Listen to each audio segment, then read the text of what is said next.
Matapos maisiwalat sa publiko ang nakakalulang presyo ng mga luxury items na pagmamayari di umano ng mga kongresistang pinagtulungan si Vice President Sara Duterte, partikular na ang Office of the Vice President Budget sa taong 2025,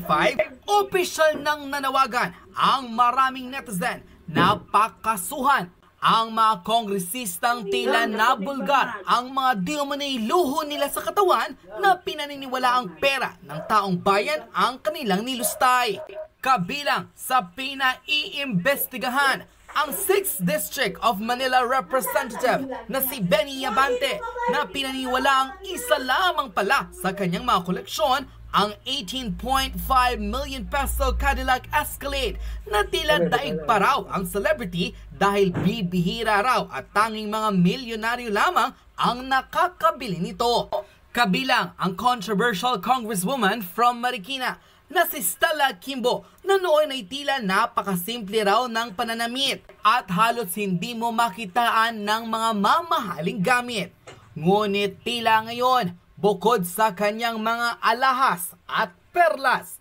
pinaniniwala ang higit pa sa 15 million pesos ang nilustay di umano nito para makabili ng mga limited edition na mga mamahaling bag, relo, at hindi mabilang na property na noong 2012 ay nakapagtataka kung bakit lumobo ang ari-arian ng mag-asawang Kimbo. At isa pa sa pinupunterya ng maraming netizen na maimbestigahan ang controversial congresswoman from Abra na si Ching Bernos na tunay na nakakalula ang mga halaga o mga perang ginastos nito para makabili na lamang ng ilang mga gamit na talagang bukod sa artista, ilang mga Hollywood star lamang ang makaka-afford dahil sa total ng kanyang mga nabulgar na ari-arian o mga relo, bag at mamahaling diamante. Tinatayang humigit kumulang 156 million kagad ito.